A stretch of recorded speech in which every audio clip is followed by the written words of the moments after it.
Welcome to Just in Time with Dr. Justice, where we ask real questions for real pastor. I have somebody special in the show today.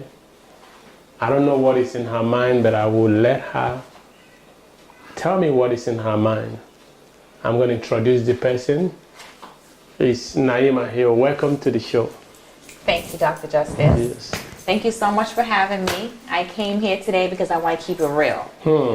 So if you're ready to keep it real, I have some questions for you. You ready for my questions? All right. That's what we do. We try to keep it as real as we can because we realize folks that go to church have many questions inside of them, but nobody addressed the question. So Just in Time is just where we do where we let people ask real questions for real pastors, because I know people are dying inside wanting to ask questions. So last time was an interesting question. Yes, it was. But this time I don't know what is in your mind. What do you have in mind? Well, first of all, I want to thank you for even having the platform set up for us to be able to have these conversations, because it's so important. So I've been around, I've seen many things, I've talked to many people, and I have one question for you. When we say come as you are, as believers, we go out, we invite people to church. When we say come as you are, do we really mean come as you are? I will answer it in two ways. Yes, we believe. I don't know where you're going, but I think yes, we believe. Come as you are.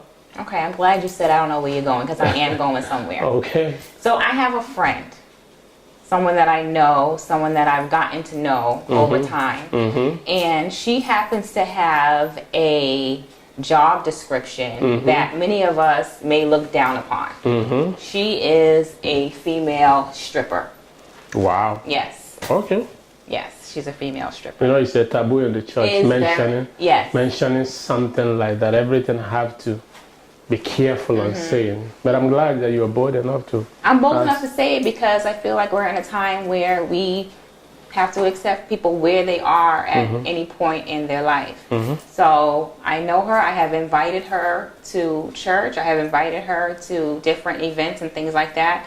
And she has confided in me and told me that she has come to church and she has been treated as if she is less than, because maybe the way that she dresses, maybe the way that she may tell people what she does for a living, various different reasons. What do you have to say about that, doctor?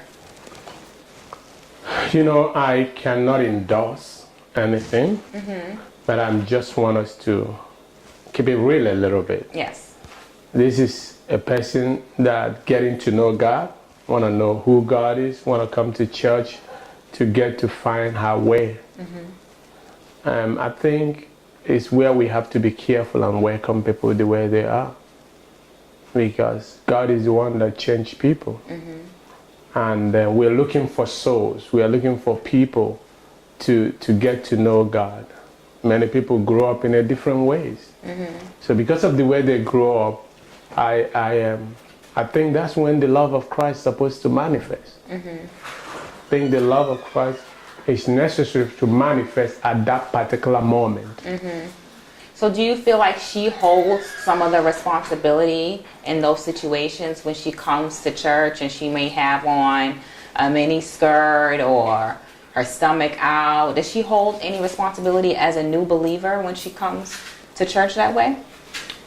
Very interesting question. Many a times, the church have what we call doctrine or dogma. This is how it's supposed to be.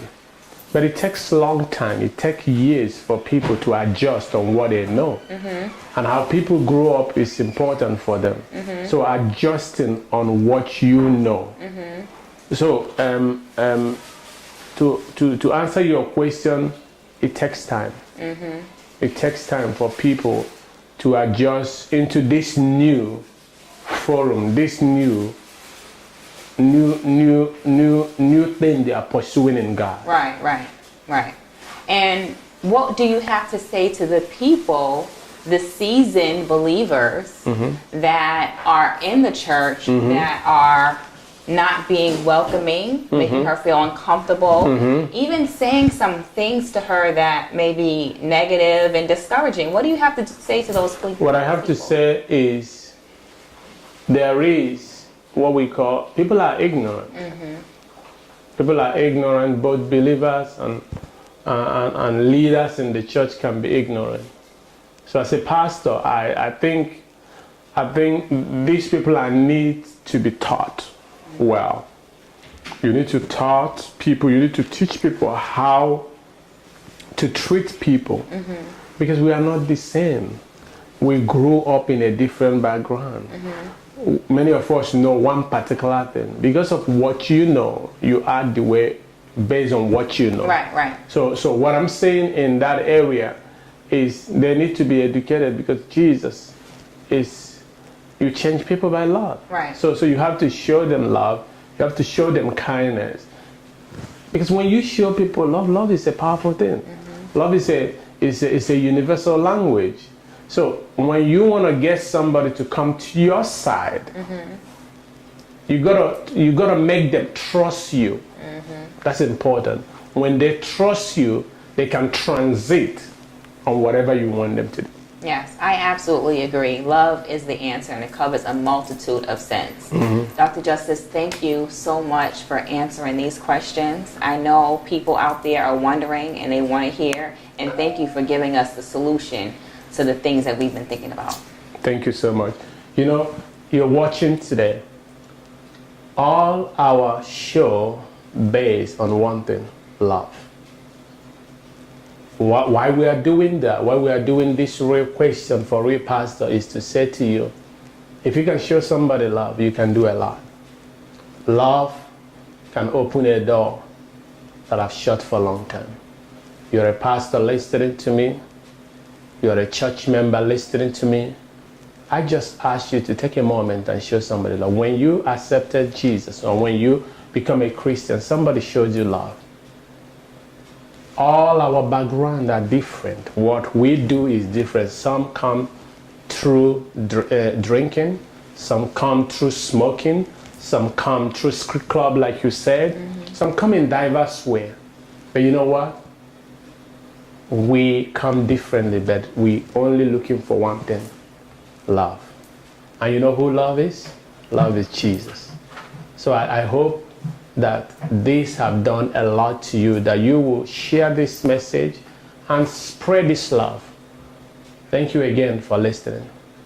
We'll see you some other time. Thank you again for coming to the show. Thank you for having me. God bless you.